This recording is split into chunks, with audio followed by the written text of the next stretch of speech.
우리 이 로마서를 공부하면서 하나님께서 우리 주신 복음이 무엇인가를 명확하게 인식할 뿐만 아니라 자신이 소화하여 남에게 논아줄 수 있는 데까지 이르러야 됩니다. 내가 소화 못한 건 남에게 주면 불량식품이 되죠. 그러니까 여러분이 소화를 시켜야 한다는 말입니다. 그래서 이 복음에 대해서 지금 설명을 하고 있는데, 자, 앞에서 내용을 보면 복음은 그 하나님의 아들에 관한 것이라고 분명히 정의하고 있어요. 복음은 하나님의 아들에 관한 것입니다. 여러분의 삶의 가르침에 관한 것이 아니란 말이에요. 어떻게 하면 이 땅을 잘 살까 못 살까는 인간적 가르침과 교훈을 주는 것이 아니란 말이에요. 한 인격과의 관계성을 얘기하는 거예요. 하나님의 아들 예수 그리스도에 관한 것이라고 분명히 정의를 하고 있죠. 그 예수 그리스도에 관한 것을 지금 우리에게 일러주고 있고, 우리가 하나님에 의하여 부르심을 받고 택정을 받아 이 길로 인도받은 것은 바로 그것을 깨달아서 그것을 전하기 위하여 이 땅에 존재한다고 사도 바울은 지금 얘기하고 있습니다. 그리고 그걸 아는 자들은 바로 빚진 자라는 자신의 실체를 깨달아 그 빛을 갖기 위하여 애를 쓰는 것입니다. 빚진 자의 삶이라고 사도 바울이 이야기를 하고 있단 말입니다. 그러면서 왜 복음을 그렇게 전하고 증거해야 되느냐? 복음에는 구원을 주시는 하나님의 능력이 나타난다는 거예요. 여기에 이게 구원을 주시는 하나님의 능력이래요. 인간의 어떤 가르침이 아니라 능력이랍니다. 능력, 하나님의 능력. 근데 그 능력이 어떻게 드러나느냐면 그 복음하는 하나님의 의가 드러나는데, 그 의로 말미암아 의인이 된 사람은 사는데 그 방식이 믿음으로 말미암아, 믿음에 시작하여 믿음으로 말미암아 된다는 것입니다. 믿음에서 시작해서 믿음으로 된다는 거예요. 다시 말하면 인간의 행위와 공로와 업적과 선행에 의하여 의인이 되는 것이 아니라 전적인 믿음으로 시작하여 믿음으로 완성되는 것이라고 이야기를 하고 있단 말입니다. 인간의 모든 걸 거부하는 거예요. 왜 그럴 수밖에 없는가를 지금 1장 18절부터 시작을 하는 것입니다. 니들의 실체가 이러기 때문에 하나님이 값없이 주시는 그 하나님의 의를 믿음으로 받아들여야만이 산다는 걸 가리키기 위해서는 니들이 어떤 실체, 즉 너희들이 어떤 존재인가를 먼저 까발려야 된단 말입니다. 그게 1장 18절부터 3장 20절까지 왜 믿음으로만이 의인은 살 수밖에 없는가에 대한 그 이유를 설명하고 있단 말입니다. 그래서 여기 나오는 모든 항목들은 지금 믿지 않는 불신자, 세상에 있는 자들의 이야기가 아니라 교회 안에 있으면서도 구원을 받았다고 하면서도 자신의 실체를 철저하게 깨닫지 못하고 옛것을 버리지 못하고 여전히 그 썩어지지 아니하는 하나님의 영광을 마치 피조물에 썩어질 것처럼 변질시켜 믿는 잘못된 것들이 있다는 사실을 경고하고 있단 말입니다. 그거 지금 끄집어내는 거예요. 그래서 26절부터 되는 다양한 것들을 한 가지 요약해서 얘기를 하는데, 바로 불의로 진리를 막는 상태를 뭐라고 했냐? 그건 하나님의 의를 모르는 자의 특징인데, 그건 한마디로 어떤 것을 요약시켜? 바로 순리대로 쓸 것을 영리로 쓴다. 여자와 여자와 더불어 부권을 행하고 남자와 남자와 더불어 부권을 행하는, 즉 지금 이 세태에서, 이 세상에서 얘기하는 동성연애, 동성애, 빗나간 사람, 빗나간 수치롭고 부끄러운 사람, 그것을 들여다가 너희의 실태가 이러함을 가르치고 있는 거예요. 무슨 말이냐? 하나님만 사랑하고 하나님의 영광을 살아야 할 그렇게 만들어진 존재가 하나님을 사랑하지 않고 자기를 사랑하는 거예요. 자기 자신을 사랑하고 하나님의 영광을 위해 살도록 주어진 모든 것들을 자기 자신만을 위해 사용하는 그 상태를 동성애라는 그 성애권을 갖고 와서 설명을 하고 있단 말입니다. 그러니까 바리새인들처럼 겉으로 드러나는 어떤 성적 행위에 가늠한 일고 너는 가늠한 자야, 그렇게 돌을 던지지 말란 말이에요. 진짜 가늠하고 동성한 자는 우리 자신인데 그 실체를 모르니까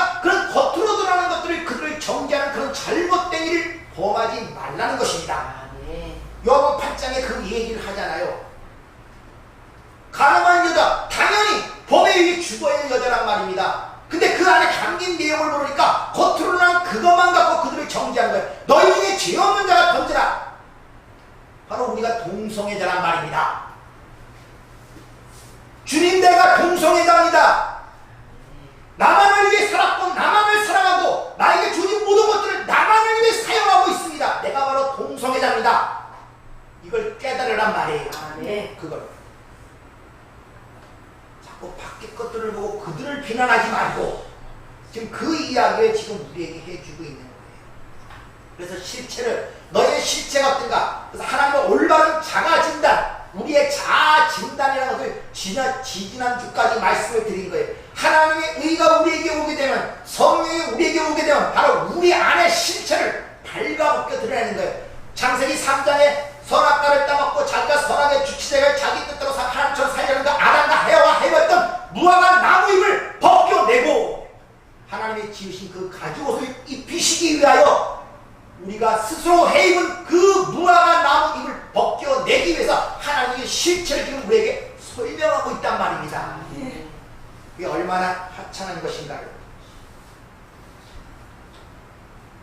그래서 왜 성도는 아겔자마 피밭 나그네 무덤으로 갈 수밖에 없는가? 이 땅에 죽음으로 밖에 갈 수밖에 없는가? 그 내용을 지난주에 설명을 드린 것입니다. 지금은 없어졌지만 옛날에 참 재밌게 봤는데 세상 프로 중에 개그 콘서트라고 있습니다. 근데 그 시간대가 저녁 예배 끝나고는 9시부터 보기 시작이 돼요. 가서 끝나고 밥을 먹으면서 그거 보는 것이 상당히 즐거움이었습니다. 근데 그 프로 중에 성공시대라는 프로가 있는데 거기서 박성관이라는 그 개그맨이 항상 읊조리는 그 언어가 있어요.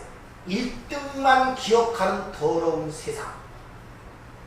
난 그 말이 많은 사람들의 공감을 받습니다. 공감을 받았단 말이에요. 1등만 기억하는 세상. 이렇게 선악과를 따먹고 역사 속에서 하나님처럼 살려는 모든 아담의 군상들은 항상 최고의 자리에 오르라고 그 자리만 기억하고 또 그 고집 꼭대기에 오른 자들만이 세상으로부터 칭찬과 박수를 받는다는 것을 태어날 때부터 인간들은 체감적으로 알고 있기 때문에 묵시적으로 암묵적으로 계속 그 고집 꼭대기를 위하여 압박을 받으며 하루하루 인생을 살아가는 것이 바로 이 세상의 삶의 모습이에요. 자기도 모르게 압박을 받고 산다가 고집 꼭대기로. 여러분이 갖고 있는 걸로 만족한 적이 있습니까? 항상 부족하고 결핍함을 느끼죠. 왜? 세상은 그 고집 꼭대기에 오른 자만이 칭찬과 박수를 받기 때문에 알게 모르게 이 사회와 이 세상 속에서 그걸 묵시적으로 암묵적으로 압박을 받고 살아가고 있단 말입니다. 그래서 만족이라는 게 있을 수가 없어요. 항상 더 나은 것을 원하고 더 많은 것을 갖고자 하는 게 인간의 타격이란 말입니다. 그래서 어느 누구도 만족하냐고는 만족한 사람이 없어요. 오히려 노숙자들에게 물으면 돈 2, 3천 원 받아갖고 소주 한 잔 먹으면 그들은 만족하다는 사람도 있지만 일반 사람들은 없어. 항상 뭔가 결핍돼 있고 부족함. 왜? 알게 모르게 사회의 구조 자체가 그렇게 압박해 들어가기 때문에 불안한 거라 거기 뒤처질까. 그럼 불치병에 걸린 이 불쌍한 아담들 군상에게 그들의 소원대로 어떤 가르침과 교훈과 처세들을 가르쳐 세상에서 성공하도록 만들어 주겠다는 것이 기독교가 아니라 오히려 그들에게 너희들의 삶이 얼마나 허망하고 너희들이 얼마나 불가능하고 무능한 존재를 설파하는 것이 기독교란 말입니다. 여러분들, 그들을 충동이라고 그들을 격려해서 세상에서 성공시켜 주겠다는 것이 기독교가 아니란 말입니다. 그것이 복음이란 말입니다. 그래서 복음이 그들 가운데 들어가게 되면, 즉 침노에 들어가게 되면 그 복음에 의하여 눈이 떠져진 삶 속에서 반드시 엄청난 변화가 일어나게 됩니다. 복음에 의해서. 그래서 그게 어려운 말로 세계관의 변화를 갖게 되고 가치관, 인생관이 180도 바뀌어 비로소 용서, 죄사함, 새 생명이라는 게 무엇인가를 알게 돼요. 여러분의 인생과 가치관이 바뀌지 않고 절대 용서가 일어나지 않아요. 용서라는 것은 내가 용서한다고 용서되는 것이 아니란 말입니다, 여러분들.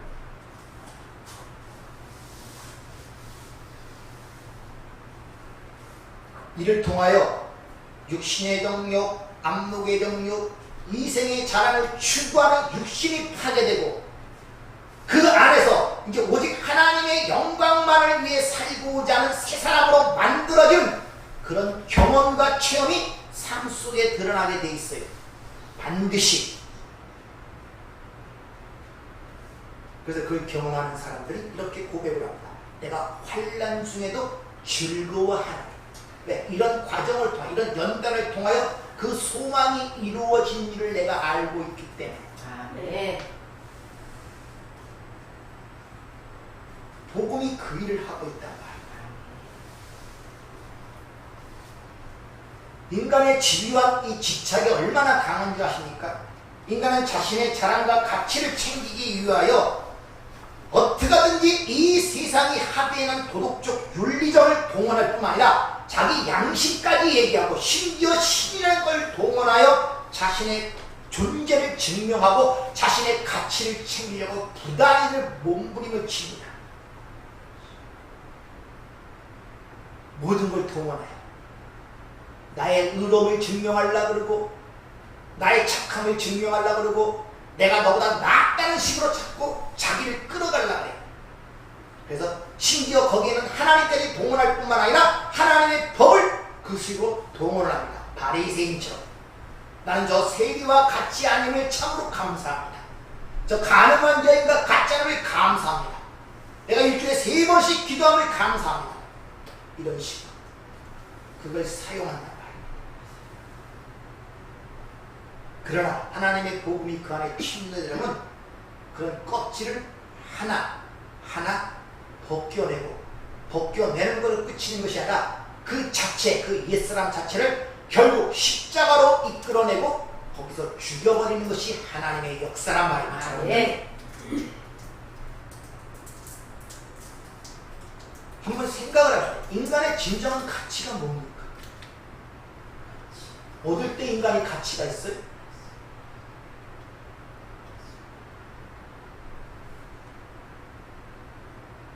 세상에서 어떨 때 인간이 가치 있다고 얘기를 합니까? 예? 세상에 가치 있게 인생을 사는 사람들이 다 위인 아닙니까? 성인군자들, 윤리도덕을 잘 실천하고 남에게 유익을 주고 덕을 베풀고 지난주에처럼 공자처럼 그런 이상적인 꿈을 위해 사는 자들을 인간의 가치라고 얘기를 하고 그걸 추종하는 사람들이 많지 않습니까? 성경에서는 어떻게 이야기하고 있습니까? 어떤 게 인간의 가치입니까? 인간이 어떨 때 가치 있어요? 성경에서는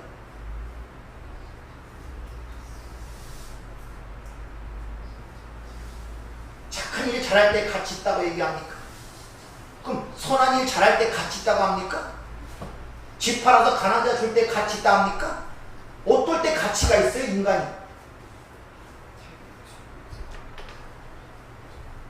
성경에서 인간의 가치라는 것은 하나님께서 인간의 지으신 목적대로 그 자리에 온전히 서 있는 상태를 가치 있는 상태라고 하는 것입니다. 아시겠습니까? 하나님 우리 인간을 만드신 목적이 뭐예요?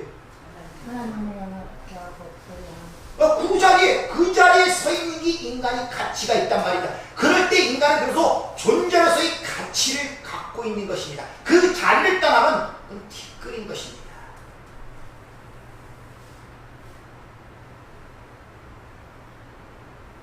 그래서 그런 걸 가르치기 위해서 창세기 1장 26절 28절에 보면 인간의 창조하는데 강조하는 내용이 있죠. 우리의 형상대로 우리의 모양대로 사람을 만들고 하나님의 형상 곧 자기의 형상대로 사람을 창조하시고 무슨 말입니까? 인간이 지어진 목적은 하나님의 계획과 하나님의 목적, 하나님의 지혜, 하나님의 특성을 드러내기 위한 도구로 지음을 받은 것입니다.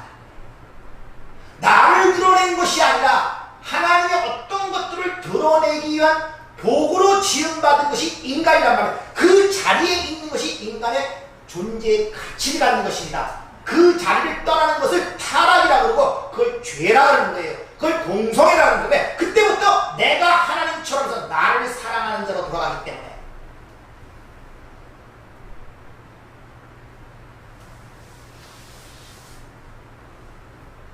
다른 말로 바꾸면 하나님께서 창세전에 하신 그 언약이라는 것을 그려내기 위하여 바로 인간의 구원이라는 것이 필요하단 말이에요.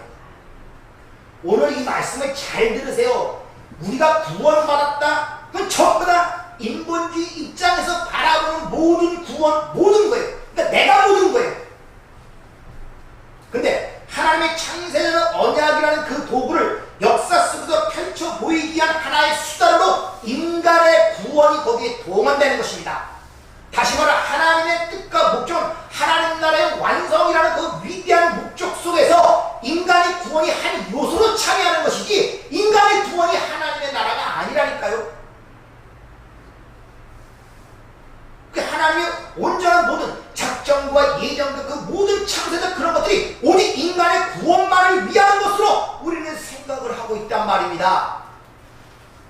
나를 위한 것으로. 참 자기 주관 속에서 모든 걸 보기 때문에 그래요. 이 기독교가.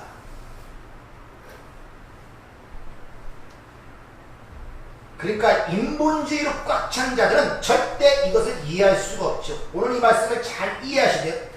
자, 창세기 이사야 43장 7절 이 백성은 나를 위해 지었다 그러잖아요. 그리고 이 백성은 나의 영광을 찬송하기 위해서 내가 만들었다 그러죠. 하나님이 여러분을 구원을 위해서 이 세상을 만든 것이 아니라 하나님의 어떤 영광, 그 뜻과 계획을 드러내기 위한 존재의 도구로 우리를 만드셨대요. 근데 마치 인간의 구원이 하나님의 모든 것이 있냐? 나를 위해 그런 창세된 언약이 있었고 나를 위해 창세된 계획가 있는 것처럼 내가 중심 속에 서 있는 건데 예수를 믿는다면 자기 중심을 지키고 있는 거예요. 자기가 주인, 나의 구원, 나의 하나님의 나라, 나의 만족, 나의 행복, 하나님의 영광을 위해서 우리가 살아야 된다는 말을 하고 있어도 그게 뭘 의미하는지 모르는 거예요. 그러니까 하나님이 나를 위해 일을 하셔야 돼.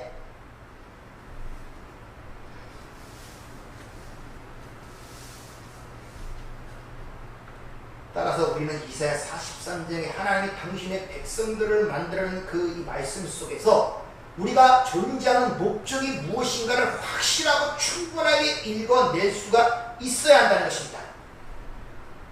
자신의 영광, 어떤 계획을 드러내기 위한 도구로 서 있는 그 위치에 서 있어야 되는데 이 거꾸로 된 거예요. 하나님의 모든 계획이 나를 위해 이루어져야 한다는 식으로 이걸 동성애라고 하는 것입니다. 그걸 죄라 그러고 그걸 다른 말로 죽었다 하는 것입니다. 그걸 다나토스라 해요. 헬라에서는 죽음, 사망이라는 단어가 두 가지가 쓰이는데 하나는 다나토스라는 단어가 쓰이고 하나는 네크로스라는 단어가 쓰여요. 다나토스라는 단어는 필멸적으로 죽어야 할 밖에 운명을 가진 그 상태, 그러니까 죽음으로 가는 그 상태를 다나토스라고 사용하고 네크로스는 완전히 죽은 상태, 흑의 상태, 티끌의 상태, 그럴 때를 네크로스라고 사용하고 있다는 것입니다.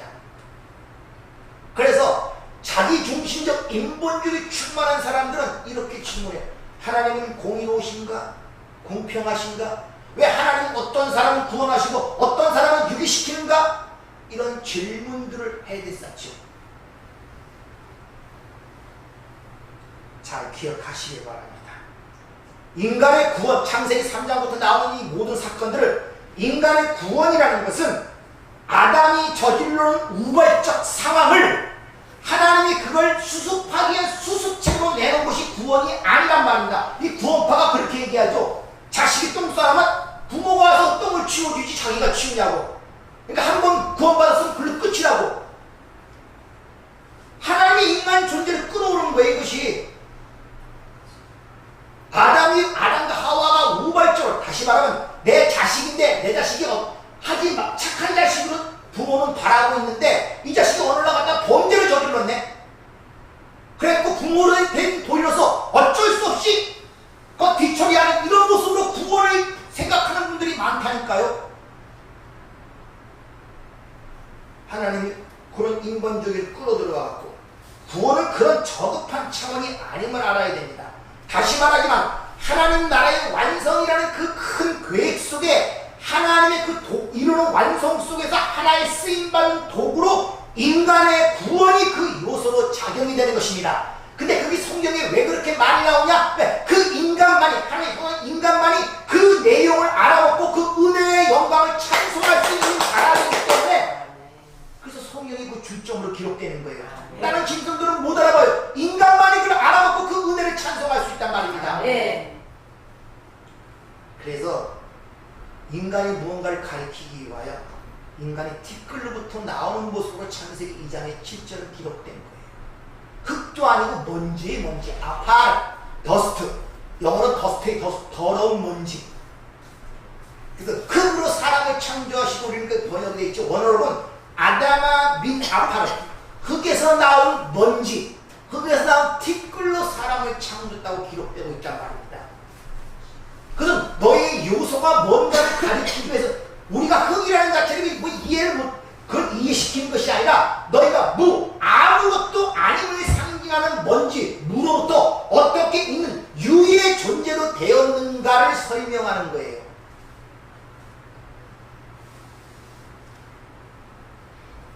이렇게 아무것도 아닌 먼지가 하나님의 생기가 부여받고 그 생기를 부여받았을 때 하이 네펫이 비로소 생명, 살아있는 존재가 되었다는 사실을 가리킨 창세기 2장 7절의 말씀이란 말입니다. 바로 그것이 창조이며 그것이 산 거이며 그렇게 하나님의 생기를 부여받지 못한 것들은 다 죽었다고 성경은 이야기를 하고 있는 거예요. 그래서 그 죽은 자의 영역을 지옥, 땅의 영역, 또 다른 말로 바다라고 이렇게 얘기하는 것입니다. 그래서 구원을 얘기할 때 낚시 얘기를 하죠. 사람을 낚는. 그래서 새하늘과 새 땅 계시록 21장에 보면 새하늘 때는 바다가 다시 있지 않다고 얘기하는, 다시 말하면 죽음이 없는 곳이란 말이에요. 거기서는 사망이 없는 곳이란 말을 그렇게 표현하고 있다는 것입니다. 그런 인간의 실태를 가리키기 위해 이미 창세 때부터 가르쳤는데 창세기 1장 2절의 상태, 그것이 바로 죽은 상태, 먼지의 상태다. 땅이 혼돈하고 공허하고 흑암이 깊음에 있다고 표현하는 거예요. 그 상태를 다시 설명하기 위하여 창세기 6장에 그 하나님의 생기, 그 성령이 떠나자 노아의 홍수로 멸망받는 그 모습이 성령에 반복되어 그려지고 있단 말입니다. 아니 성령이 떠나면 세상에 사람들은 없었으면 있었어요. 그러나 그것이 죽은 상태라는 걸 가리키기 위하여 심판의 내용이 기록이 되는 것입니다. 그러니까 지금 살았다고 움직이고 생각하고 말하는 것이 산 것이 아니란 말이에요. 하나님의 생기가 떠난 자들은 다 죽은 자로 취급하고 있는, 하나님의 안중에도 없단 말입니다. 이렇게 자신의 실체가 죽은 자에게 깨닫지 못하는 자들이 왜 산 자를 죽음으로 밀어놓고 누구는 구원하고 누구는 구원하지 않느냐, 이런 인본주의 질문을 하는데 거기 인본주의 불쾌감과 원망과 항변이 섞여 있는 질문이란 말입니다. 왜? 자기가 살아있다는 증거에서 성경은 그를 살아있다고 안 그런다니까요. 성령의 없는 자를. 근데 자기 죽은 자를 모르니까 왜 누구 산 자 중에 누구는 축종되고 누구는 살려내냐, 아니란 말이에요. 구원이라는 것은 죽은 자에게 생기를 불어넣어 하이 네펫이 살아있는 자로 만드는 것이 구원이에요. 이런 것들을 모르니까 누구는 구원하고 누구는 뭐 유기시키고 하나님 공평하시나 뭐 불평 있다고 소리하는 게 뭡니까? 자기 실체를 모르기 때문에. 그래서 인간의 자아 진단이 굉장히 중요하고 성령에서 제일 먼저 하는 게 그런 문제를 깨우치기 위해 죄가 뭔지 의가 뭔지 심판에 대하여 확실하게 폭로하고 드러나게 한다는 말이 바로 그런 의미란 말입니다. 자기의 실체를, 그러니까 자기가 죽은 존재인 줄 모르는 거예요. 전부 다 살았다고 빽빽대는 거예요. 다 좀비같이 살아가고 있단 말입니다. 전부 다. 그래서 예수님이 오시기 전에 세상을 뭐라고 표현합니까? 흑암과 사망의 그늘에 앉은 자들이라고 하죠. 이 세상을 흑암과 죽은 자들의 세상이란 말입니다. 또 그 흑암의 권세에서 건져내는 것을 구원이라고 그러고, 여호와를 떠난 가인의 길을 따라가는 자들을 흑암으로 가는 자라고 유다서는 얘기를 하고 있죠. 이 죽은 자의 세상이란 말입니다. 이 세상이 죽은 자의 세상이란 말입니다. 여러분들,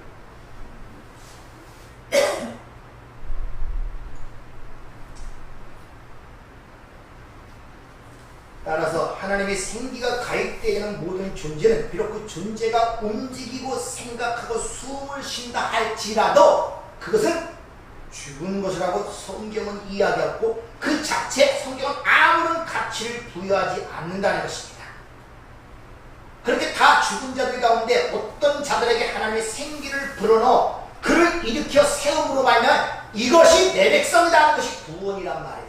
네. 따라서 하나님을 살아있는 존재로 죽음으로 밀어넣는 것이 아니라 죽어있는 자들을 생기를 불어넣어 살려내는 것이 구원이란 말이에요. 그래서 하나님을 성경에서 항상 묘사할 때 토기장으로 묘사하잖아요. 아무런 쓸모없는 진흙덩이를 토기장의 마음대로 자기 뜻대로 그릇을 빚어내는 그 모습을 데려다가 하나님이 어떤 분이신가를 가르쳐주는 거예요.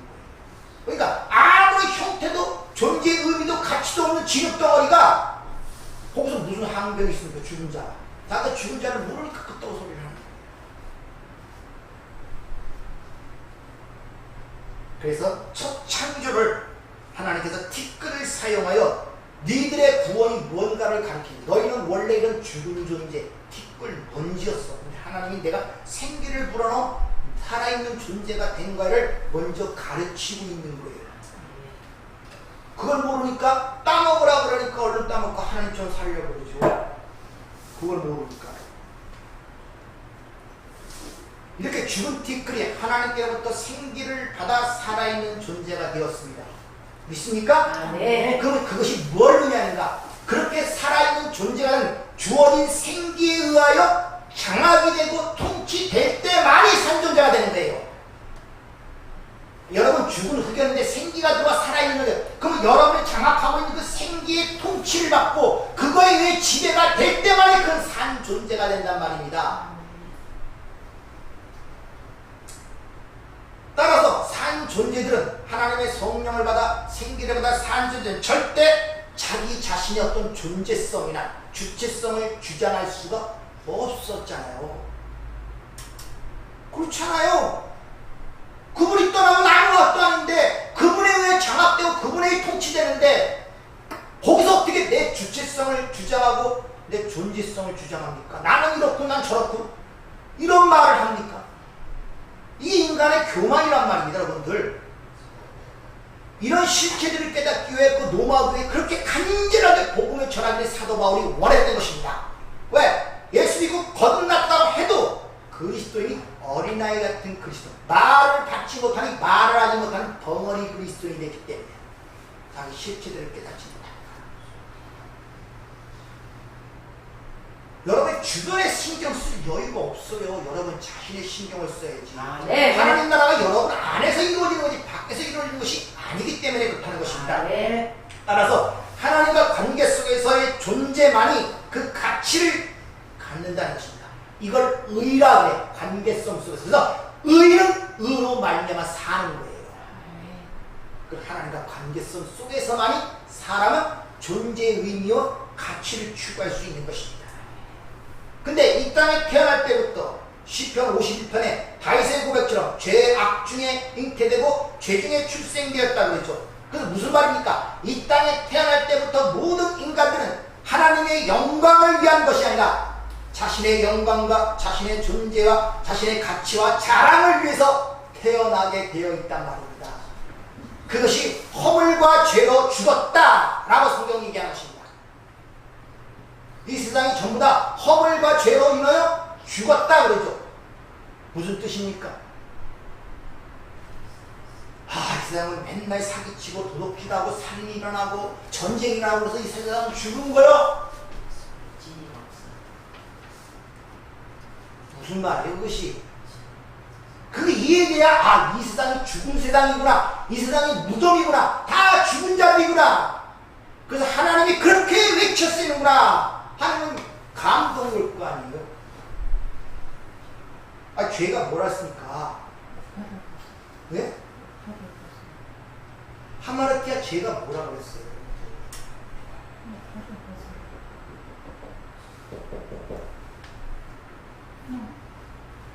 빗나가는 게 죄라고 했잖아요. 화살이 올바른 목적지에 꽂히지 못하는 거. 그러니까 다 곁길로 가는 거예요. 곁길로 날 때부터. 이걸 죄란 말입니다. 인간은 자꾸 행위를 갖고 생각하지 말라니까요. 머릿속에 그게 숨으니까 이 말이 다가오질 않아요. 뭐 세상이 그렇다고 착한 사람도 있고 선한 사람도 있고 얼마나 그 자기가 뭘 세상 그거 하는데 다 죄로 허물로 죽었다고 얘기해. 하나님 말을 그렇게 하니까 거기에 반문을 달지 못하고 이해가 납득이 되지 않고 항상 속에 담고 있는 거예요. 그러니까 이런 말을 해도 말을 못하는 거예요. 왜? 내가 이해가 안 되는데 어떻게 토해낼 수 있습니까? 자기도 소화불량에 걸려있는데 죄와 허물로 죽었다고 얘기하잖아요. 그렇고 예수만 믿어야 구원받는 말도 그렇고 저 사람 나하고 생활도 그렇고 착하고 선하고 내가 아는 그냥 어느 집사님보다 훨씬 착하게 살고 선하게 살고 인간답게 살고 성품도 좋은데 예수 믿어도 뭔가 끄림직해. 왜? 내가 이해가 안 되는 거예요. 내가 이해가 안 되는 거예요. 아직도 인본주의 율법주의에 묶여갖고 모든 걸 그런 식으로 생각하니까 죄와 허물로 죽었 이 세상에 그래도 그게 잘 이해가 납득이 되진 않는 거예요. 세상에 좋은 사람도 있고 좋은 사람도 있고 나쁜 사람도 있고 그렇지. 사는 게 다 그렇지 뭐 맨날 뭐 살인하고 전쟁만 일어나냐 그래도 서로 돕고 서로 착하고 나눠주고 베풀고 하는데 뭐 세상이 죽었다 그래 하나님께서. 이런 게 속심으로 드러나고 하마르티아 인간의 창조된 목적이 뭐라고요?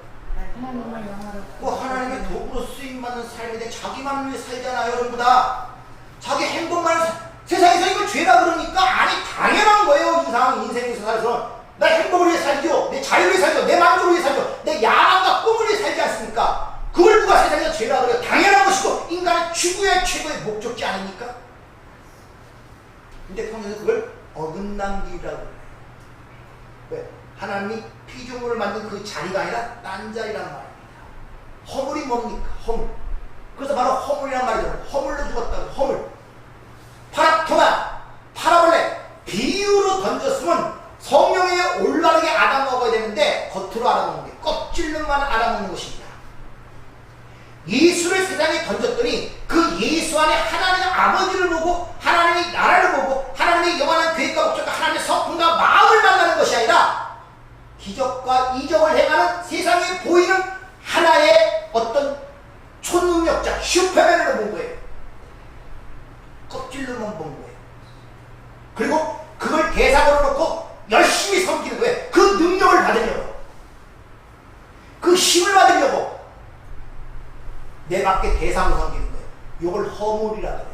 그것을 썩어지지 아니하는 영광을 썩어질 피조물로 바꿨다는 그 말이란 말입니다. 인간의 수준을 내려버린 거예요. 그것이 허물이란 말이에요. 그러니까 이 땅에 태어날 때부터 모든 인간들은 곁길로 가게 되어 있고 자기 수준으로 모든 걸 왜곡하여 보게 되어 있다. 그런 자들은 죽은 자다 이런 말이란 말입니다. 그래서 사망, 단합, 필멸적으로 그 결국이 죽음이란 말이에요. 따라서 하나님의 영광을 위해 살려고 하신 하나님의 통치에 순종하지 않고 자신의 가치와 영광을 위해 살려는 모든 인간은 죽은 것입니다. 따라서 의인은 없나니 하나도 없다 그러죠. 의인은 어떻게 산다고 그러니까 의인만이 산다라고 그러죠. 성경에서. 그러니까 의인이 하나도 없다는 말은 무슨 말입니까? 아유 연결시켜봐요. 세상에 의인이 하나도 없다고 그러죠. 의인만이 산 자예요. 그럼 의인이 하나도 없다는 말은 뭡니까? 다 죽었다는 것이잖아요. 의인만이 산 자인데 의인이 하나도 없다? 다 죽었다 이런 말이에요. 여기 의인은 없나니 하나도 없다는 그 말이란 말입니다. 근데 이 말을 윤리 도덕적으로 자꾸 들어갖고 착한 일을 하는 사람이 하나도 없다, 선한 일을 하는 사람이 하나도 없다 이런 식으로 들어버리니까 이 납득이 되질 않아요. 내가 보기엔 착한 사람 많거든요. 선한 일 하는 사람 많아요. 의인도 많아요. 아무리 목숨을 버린 사람도 많단 말입니다. 근데 의인은 없나니 하나도 없다. 이게 좀 뭔가 납득이 되지 않고 착한 사람도 많은데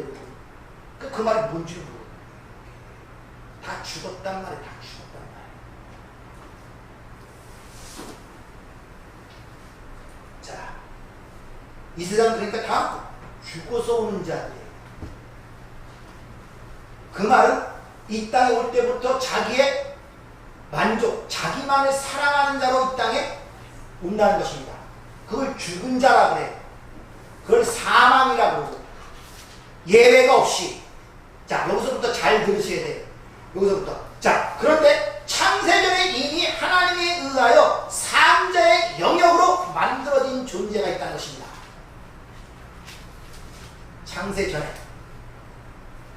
그것이 창세기 1장 1절이 얘기하는 하나님이 천지를, 태초에 하나님 천지를 창조하십니다. 그것이 끝이에요. 그게 묵시 속에 완성된 하나님의 나라를 보여주는 거예요. 그것이. 그게 완성된 하나님. 요 구절이 1절은 갑자기 땅이 혼돈하고 나오고 하늘은 사라져버리고, 요걸 갖고 자꾸 신학자들이 하나님이 원래 세상을 만들었는데 천사가 타락함으로 말미암아 그 세계가 파괴돼갖고 다시 하나님이 새로운 창조를 만들어낸다, 뭐 이따오 식으로 가르치고 그걸 또 발전시켜서 아담 이전에 인간이 있었는데 그 인간들 때문에 파괴된 나라를 다시 하나님이 다시 세우는 것이다, 요따오 식으로 얘기하는데 아니란 말이에요. 하나님은 전능하신 하나님이시란 말입니다. 그러니까 창세기 1장 1절은 이미 완성된 나라를 설명하기 때문에 창세기 1장 창조하시니라 이 단어가 바라는 단어인데 그게 칼 완료형입니다. 이미 완성되었단 말이에요. 완성됐단 말입니다. 그래서 제일 첫 번째 시작하는 태초 베레시트라는 그 단어가 갖고 있는 단어가 그 하나님의 나라가 루시, 그 머리로 인하여 완성된다를 설명하는 거예요. 그러니까 앞으로 즉 역사, 이 성경을 통해 펼쳐지는 것은 그 하나님의 나라가 그 아들에 의하여 완성된다는 걸 보여주는 것이다.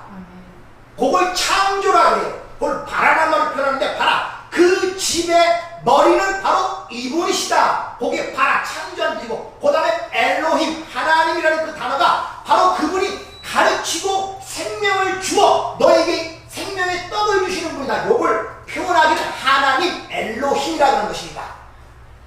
그리고 그걸 어떻게 설명하느냐, 에트 하샤바임, 거기서 쌍수입니다. 그 하늘들 안에 하늘이란 말입니다. 그러니까 하나님 나라와 그 하나님의 백성이 같이 거주하는 공간, 그 처음부터 끝까지 땅으로 완성이 될 것이다. 이것이 첫 번째 창세기 1장 태초에 하나님이 천지를 창조하시다, 그 완성된 모습이에요. 그것의 역사 속에서 하나님이 당신의 백성들에게 가르치고 설명할 필요가 있기 때문에 갑자기 하늘이 사라져버리고 땅이 혼돈하고 이렇게 나오는 거예요. 너의 실체가 이러한 것이야를 가르쳐주는 거란 말입니다. 그래서 하나님의 의가 우리 안에서 제일 먼저 하시는 일이 우리의 올바른 자인심을 만들어가는 것이고, 성경이 우리 안에 내전에 역사할 때 제일 먼저 그게 죄가 뭔지를 깨닫게 한다고 성경은 기록하고 있는 것입니다. 땅이 혼돈하고 그 가운데 이게 천사인데, 근데 그 하늘이 숨겨진 하늘이 어떻게 드러나느냐, 바로 창세기 1장 8절에 궁창이라고 표현하고, 궁창, 물과 물 사이라는 궁창에, 그 궁창을 하늘이라고 칭해요. 그러니까 진짜 하늘은 감춰져 있고 이 가시적 그 하늘을 잠깐 보여주는 것을 궁창인데, 그 궁창을 하늘이라 지칭하시고 궁창에 해와 달과 별을 주어 일자와 사시와 연합을 이루게 징조를 통해서 하나님이 하신 일을 드러나게 하셨다는 게 바로 시편 19편의 1절이 우리에게 이야기를 하고 있는 것입니다. 거기서 하늘이 하나님의 영광을 드러내고 그 하늘은 보이지 않아요. 그 하나님의 뜻과 계획은 보이지 않는단 말입니다. 그래서 어떻게 보이냐, 궁창이 그 하신 일을 대신하여 드러낸다 이런 말입니다. 그래서 하늘과 땅과 별과 이 모든 것들이 그런 징조와 어떤 설명을 지금 우리에게 하고 있기 때문에 이 추나 추동 사계절의 변화가 일어나는 것이고, 모든 자연의 만물의 문화의 섭리를 통하여 그 진행 상황을 우리에게 지금 가르치고 있단 말이에요, 여러분들.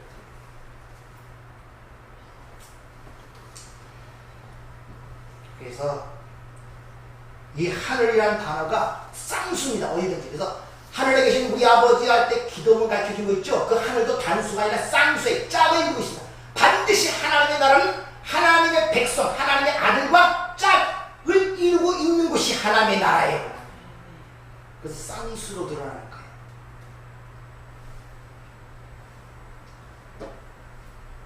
그렇다면 지금 이 땅에 내려와 있는 하나님의 백성들은 이미 하나님 나라에서 완성된 존재로 되어 있겠네요. 아멘. 이거 믿습니까? 아멘. 자, 그런 가정하에서 자, 그걸 반증하는 게 뭐냐? 에베소 2장 보면 함께 살리시고 함께 일으키사 함께 앉히신 이 단어 모든 게 과거형이에요. 그리고 구원을 얻었다는 그 단어도 이미 과거 완료형입니다. 그렇게 얘기되고 있다니까요.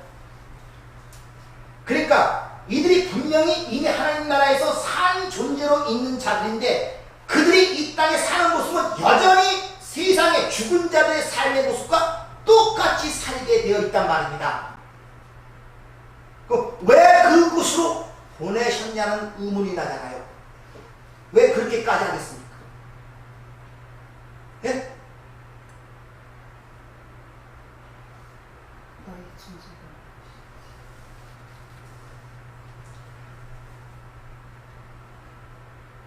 왜 그렇게까지 하겠습니까?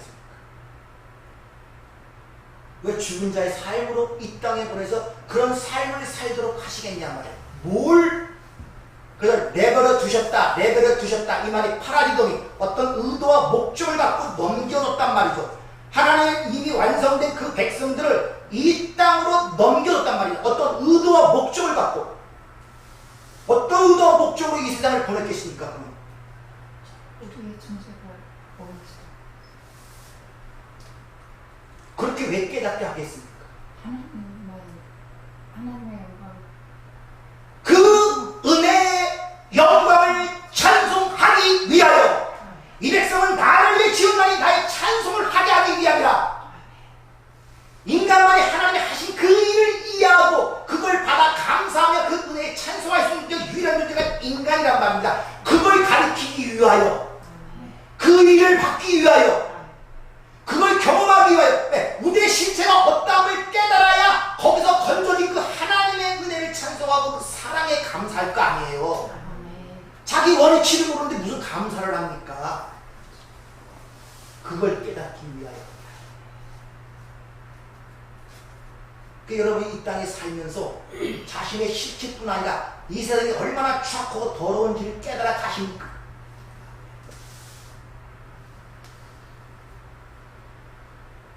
그래야 은혜 찬송이 나오죠. 그래서 건져준 나, 그 하나님의 은혜를 사도 바울처럼 이 사망의 몸에서 누가 나를 건져내리요? 우리 주 예수 그리스도로 말하면 내가 하나님께 감사한다. 이런 것이 나오죠. 그 깨달아 가고 있냔 말이에요. 아멘. 아니면 여전히 이 세상에 보여주는 그 각자 현실에 미혹이 되어 왜 저걸 안 주나? 왜 이걸 안 주냐? 하는 그런 식으로 살아가고 있단 말이에요. 성경은 이 세상을 무덤이라고 그러고 사망이라고 그러고 죽음이라고 그러고 튕기라고 먼지라고 얘기를 하는데 여전히 그 안에서 뭘 찾겠다고 노력하는 것은 아직도 하나님의 복음이 무언가를 명확하게 이해가 되지 않는 것이고 아직도 눈을 확 열어 이 세상이 죽은 자의 무덤이라는 사실을 깨닫지 못하기 때문에 그래요. 이 세상이 어떻게 이 세상이 무덤입니까? 어떻게 반문할 다 무덤이지 뭡니까? 다 무덤으로 지금 가고 있지. 어디로 가고 있습니까 지금? 오죽하면 누워서 묻힐 자리가 없어갖고 세워서 묻히잖아요. 그것도 없어갖고 태워갖고 먼지로 뿌리잖아요. 왜? 죽은 자리에 묻힐 자리가 없어서.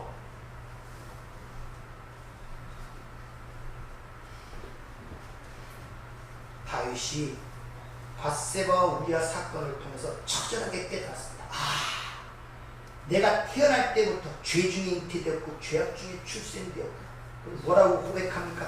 하나님이여 나에게 내 속에 정한 마음을 창조하시고 나를 변화시켜주세요. 나를 가르쳐주세요가 아니라 내 마음에 정한 마음을 창조해주세요. 새롭게 만들어주세요. 아멘. 정직한 영을 내게 새롭게 해주세요. 아멘. 이렇게 고백을 하는 것입니다. 아멘. 그걸 깨달았기 때문에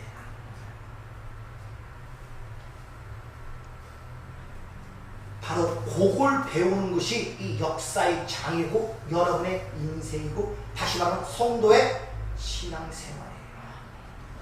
그 자리로 끌고 가는 것이 아겔데마 십자가란 말입니다. 네. 그것이 가장 하나님께 영광을 돌리는 시점이기 때문에 저이기 때문에 예수님께서 요한복음 17장에 아버지를 영화롭게 한다고 하니까 아버지가 내게 하나님으로 주신 일을 이루어 아버지를 영화롭게 한다고 그러죠.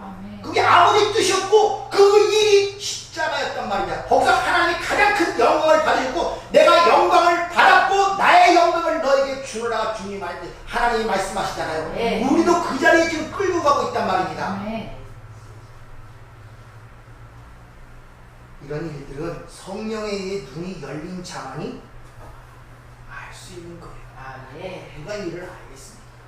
인문자애들은 이해를 못하는 거예요. 자기 중심인데 무슨 일이 얼렁뚱땅 같은 말로만 들을 수밖에 없다는 것입니다. 그래서 반드시 하나님의 백성들은 그 은혜의 영광을 찬송하기 위해서는 먼저 허물과 죄로 죽은 자로 이 땅에 와야 되는 것입니다. 그것을 죄 중에 잉태되었고 죄악 중에 출생되었다는 것. 고린도 15장 46절에 보면 먼저는 신령한 자가 아니요 육에 속한 자고 그 다음이 신령한 자라고 분명히 우리에게 설명해 준 이유가 바로 거기 있는 것입니다. 따라서 하나님의 백성들은 처음에 이 땅에서 똑같이 죽은 자들의 삶의 모습으로 살아갈 수밖에 없는 거예요. 그런데 그런 창세전의 산 영역에서 찾는 하나님의 백성들은 그런 삶 속에서 번민과 갈등과 고통을 느끼기 시작합니다. 모든 사람이 손을 잡고 가는 그 길을 가는데 뭔가는 안 맞아요. 그들이 똑같이 추구하는 목적지로 가긴 가는데 뭔가는 안 맞아요. 뭔가는 답답하고 뭔가는 불안하고 뭔가는 죄가 있는 것 같고 이런 마음들이 우리 안에 생기는 거예요. 불편하고 고통스러운 삶이 많이 가죠. 고통스럽고 적게 가죠. 고통스럽고 뭔가 불편해서 아무지가 않아요. 뭔가 답답해요. 왜 그런 일이 일어나냐면 우리 속에 내면 깊숙한 곳에 죄에 대한 자각이 일어나기 시작합니다. 이게 하나님의 역사란 말이에요. 아무렇지 않게 살았을 때 세상적으로 멋있게 살려고 부단히 노력했던 중에 한 사람입니다. 술도 많이 마셨고 담배도 피웠고 그 세상이 무엇인 줄 알았어요. 그래서 친구들끼리 모이면 술 많이 마시는 것이 자랑거리가 되니까 토해가면서 병원에 입원해가면서 술을 마셔댔고 호기롭게 애를 써도 이 마음의 허망함이 잡히지 않는 거예요.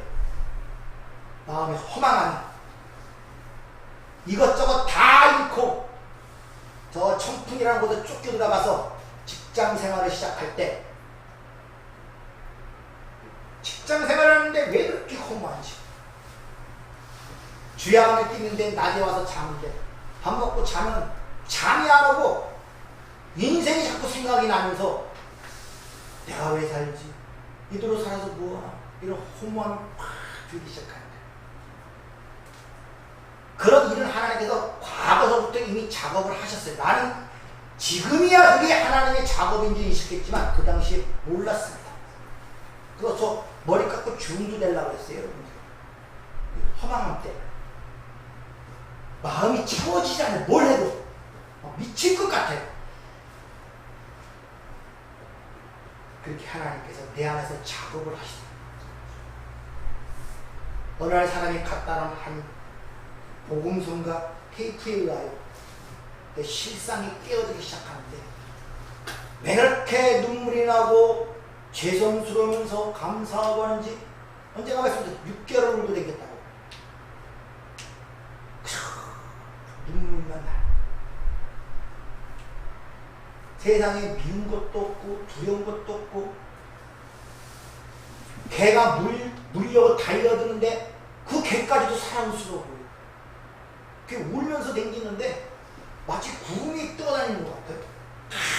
아무 세상에 그게 없어요. 소영, 집에 무슨 일이 있어? 왜 그렇게 울었어? 공장장님, 하나님을 만났는데 내가 그렇게 눈물이 나요. 공장장님도 하나님을 믿으셔야 돼요.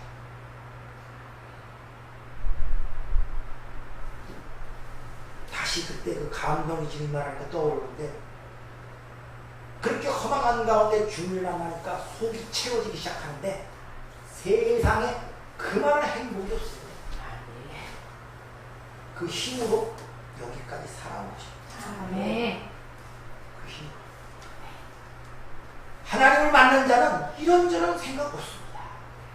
이렇게 가다가 힘들고 어렵지만은 그때마다 필요할 때마다 역사하시는 하나님의 손길이 너무나 명확하게 느껴지기 때문에 딴 길로 갈래도 딴 길로 갈 수가 없어요.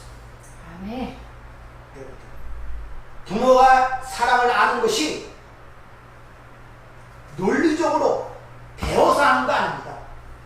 내가 자식을 낳아서 키워봐야 그 부모의 사랑이 비로소 알아돼. 경험과 체험이 있어야만 이걸 깨달아진단 말입니다. 네. 그래서 하나님의 말씀이 여러분의 삶에 들어가서 그런 경험과 삶을 끌어내기 위해서는 여러분이 때로는 고통을 당할 수도 있고 어려움을 당할 수도 있고 절망 가운데 빠질 수 있단 말입니다. 그것이 바로 하나님이 이 땅에 보내신 이유예요. 그러나 그 가운데서 하나님의 은혜를 보게 하고 사랑을 알게 함으로 말미암아 그 남들이 다 절망하는 순간에도 그 은혜의 영광을 찬송할 수 있는 그 모습을 보기 위하여 하나님께서 우리의 삶을 이끌어간다는 걸 여러분이 아셔야 된단 말입니다. 네. 이같이 우리 성도가 이 땅에 존재하는 이유는 하나님의 영광을 찬송하고 그 이름을 높은 데 있는 것이지 내 안이라는 영광과 내 만족과 내 야망과 꿈을 위해서 이 땅에 존재하는 것이 아님을 여러분이 아셔야 된단 말입니다. 성경은 처음부터 끝까지 이 세상이 죽은 자의 세상이고 죽은 자들의 무덤이라고 얘기를 합니다. 근데 죽은 자들은 자기가 죽은 것을 몰라요.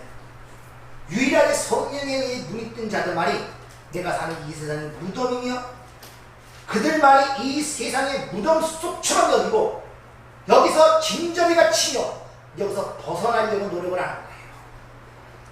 그게 천류역정에 나오죠. 내가 사는 이가 멸망의 도심을 아는 자만이 거기서 뛰쳐나올 수가 있어요. 네. 부모가 말려도 자식이 말려도 아내가 말려도 어쩔 수가 없어요. 왜? 이 도시가 멸망의 도시인데 그걸 깨닫게 하는 거예요. 네. 내가 여기서 하나님이 건져주셨구나. 네. 그 실체를 깨달으실 때 에스겔서 37장 12절 13절을 보면 이스라엘 백성들의 구원을 이렇게 얘기를 합니다. 마르비오 환상 이후에 나오는 얘기인데 한번 잘 들어보세요.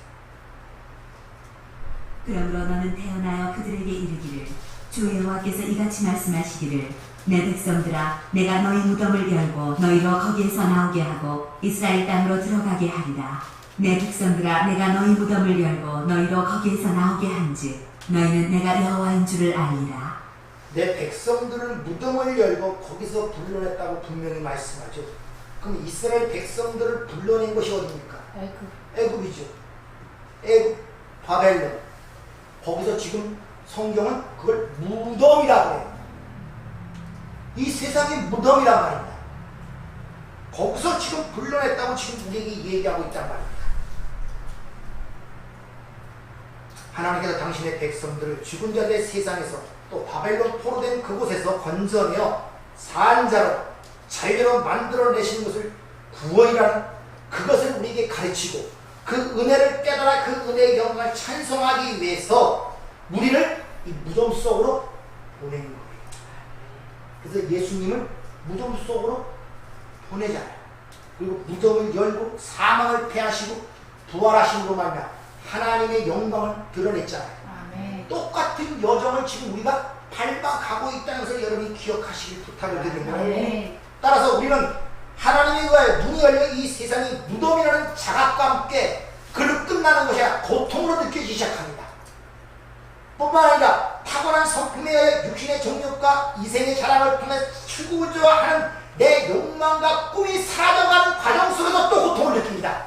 그러니까 안팎이 하나님에 의하여 무차별적으로 공격을 당하는 거예요. 거기서 누가 견디겠습니까? 항복하는 수밖에 없죠.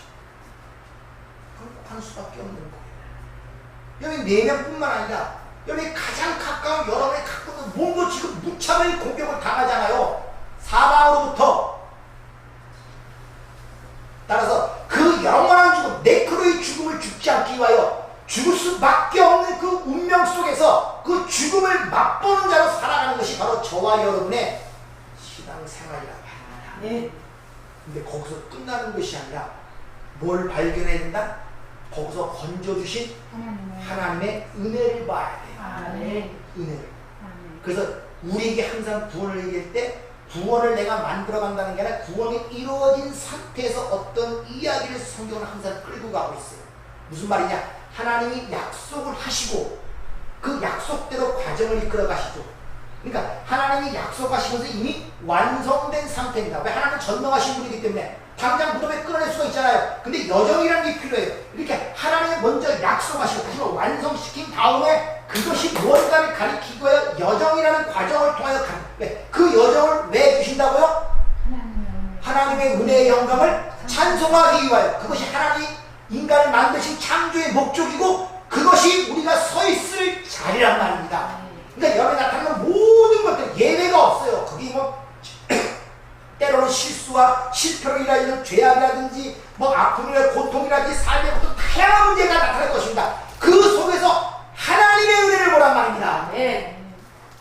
그럴 때 여러분의 삶이 완전하게 변화되고 있다는 것을 항상 기억하시고 이 가는 길이 힘들어하지 마세요. 혼자 가는 길이 아니라 주님과 동행하는 길이고 아멘. 저와 여러분이 함께 가는 길을 항상 기억하시고 아멘. 여러분이 그 가운데서 하나님의 은혜를 찬송하는 여러분이 되기를 부탁을 드립니다. 아멘. 은혜롭고 자비로우신 아버지 하나님, 이 은혜를 어떻게 감당하고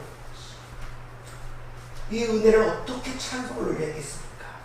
이리 보아도 저리 보아도 내볼 것 없고 자랑할 것 없고 그저 주름 먼지에 불과한 저희들인데 하나님 말씀을 할 수 없는 사랑으로 인하여 우리가 살았습니다.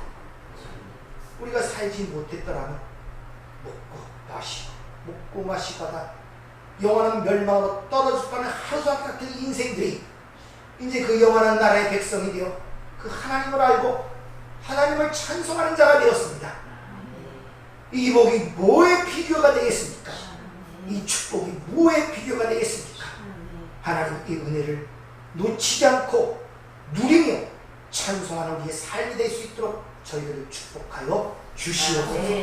예수님 이름으로 기도하옵나이다.